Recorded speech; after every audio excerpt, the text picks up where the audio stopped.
श्री शिवाय नमस्तुभ्यम। हर हर महादेव। आप सबको पता है कि पूज्य गुरु जी की देवघर झारखंड में शिव महापुराण की कथा चल रही है और आज की कथा में पूज्य गुरु जी ने 20 नवंबर के दिन पड़ने वाली अमावस्या के दिन किए जाने वाले 5 ऐसे उपाय बताए हैं जो आपको जरूर करना चाहिए।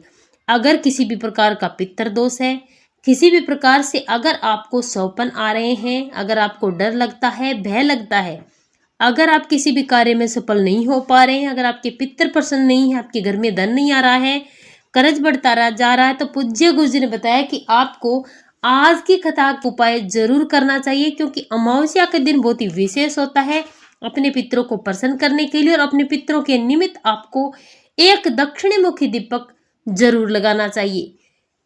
अगर किसी भी कारण से आप आज की कथा नहीं सुन पाए हैं तो आज की कथा के पूरे उपाय आज की वीडियो में बताए जाएंगे। पूज्य गुरु जी की कथा से सुन करके समझ करके आपको अच्छे से समझाने का प्रयास करूंगा, इसीलिए आप वीडियो में अंत तक बने रहें। चलिए बात करते हैं पूज्य गुरु जी द्वारा बताए गए सबसे पहले उपाय की। पहला उपाय पूज्य गुरु जी ने पितरों के उद्धार के लिए, पितरों की मोक्ष के लिए शिवलिंग पर 7 स्थान पर चंदन का लेपन करने वाला विशेष उपाय बताया।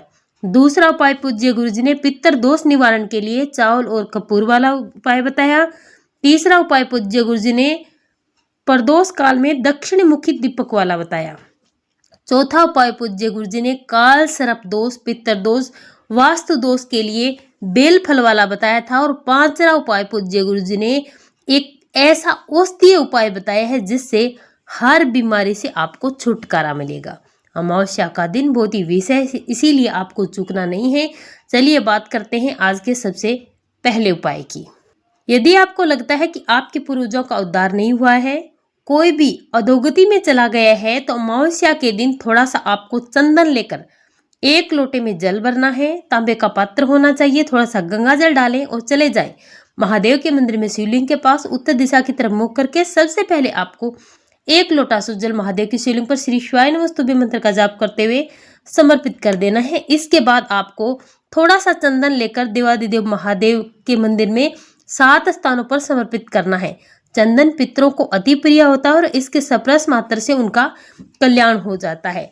वो चंदन लगाने के 7 स्थान कौन से हैं, ध्यान से समझे। पहला स्थान है शिवलिंग। भगवान देवादिदेव महादेव के शिवलिंग पर आप चंदन का लेपन करें।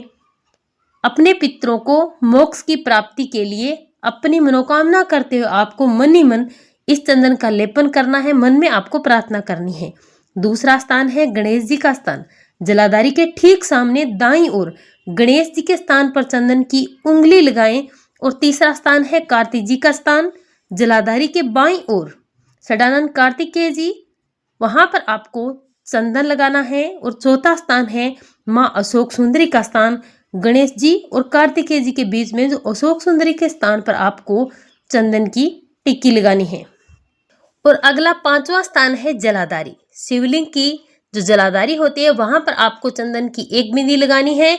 और छठा स्थान है जल बहने के विपरीत, शिवलिंग से जल बहने वाली नाली के ठीक विपरीत की ओर चंदन की आपको 1 बिंदी लगानी है, लेपन करना है। इसके बाद 7वां स्थान है नंदी जी के सींग।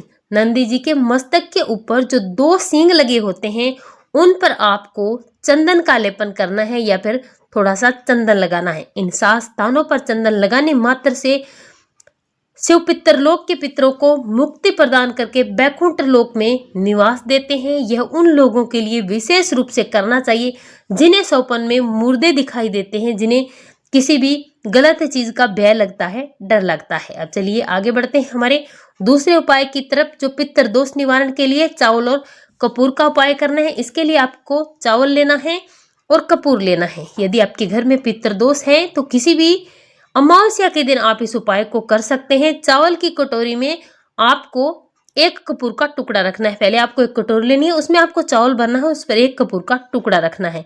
इसे आपको अपने घर के मुख्य द्वार पर रख देना है। इसे अमावस्या के दिन रात भर आपको रखे रहने देना है। अगले दिन सुबह जब एकम पड़ जाए उस दिन कपूर को दरवाजे के बाहर ही चावल रखी हुई कटोरी में पितरों का स्मरण करते हुए आपको जला देना है। जलाने के बाद उस चावल को किसी भी वृक्ष की छांव में पक्षियों के लिए आपको डाल देना है। इस उपाय को करने से देवी और पितर दोनों को आशीर्वाद प्राप्त होता है, जिससे घर में पितर दोष समाप्त होकर लक्ष्मी की वृद्धि प्रारंभ हो जाती है। इन कार्यों में आपको करने से सफलता मिलती है। जब आप कोई भी कार्य करते हैं जिनमें आपको असफलता मिलती है, तो आप इस उपाय को करके अपने कार्यों में सफल भी हो सकते हैं। पितृदोष का निवारण होता है और धन की प्राप्ति भी होती है।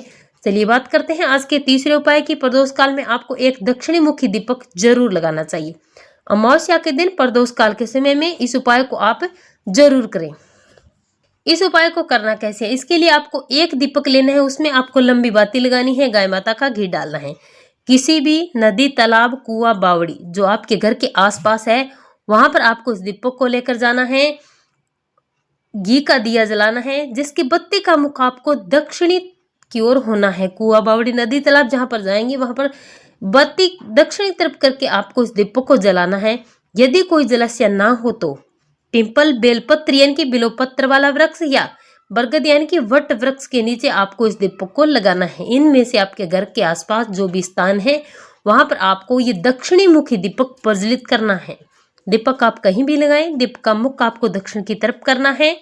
अमावस्या के दिन पितृ मृत्यु लोक में आने के बाद शाम के समय प्रदोष काल में जल पीने जाते हैं। दक्षिण दिशा की ओर मुख करके दीपक लगाने से पितृ आशीर्वाद देकर जाते हैं।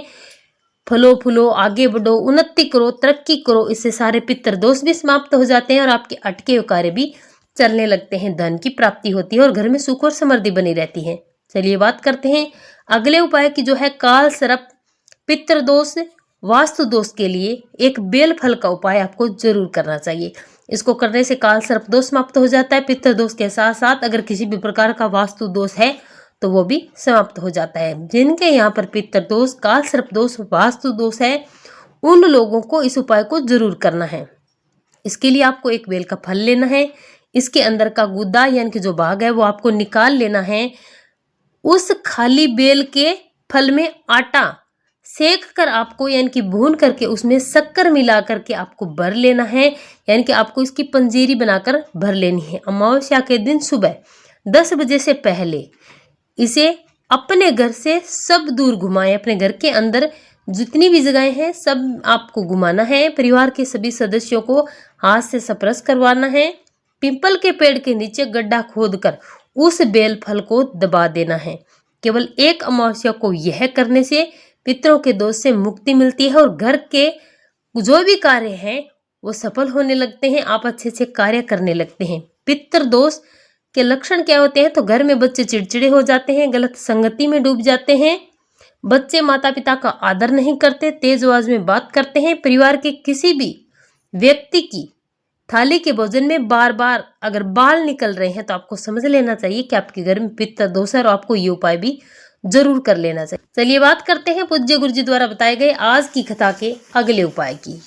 औषधि लगाने के लिए बेल फल के पानी वाला उपाय जो आपको जरूर करना चाहिए। यदि कोई भी व्यक्ति लंबे समय से दवाइयां ले रहा है लेकिन उसे लग नहीं रही है, वो ठीक नहीं हो पा रहा है, तो आपको इस उपाय को करना है। उपाय की विधि क्या है? तो बेलपत्री का फल, उसका गुद्दा निकाल लेना है, पानी में गला लें लगभग आधा घंटा। इस गुद्दे से गले हुए पानी को शिव जी को ले जाकर के समर्पित कर दीजिए। किसी भी बर्तन में इस पानी को निकालना है, भरना है और महादेव की शिवलिंग पर श्री शिवाय नमस्तुभ्य मंत्र का जाप करते हुए पूरा का पूरा जल समर्पित करना है।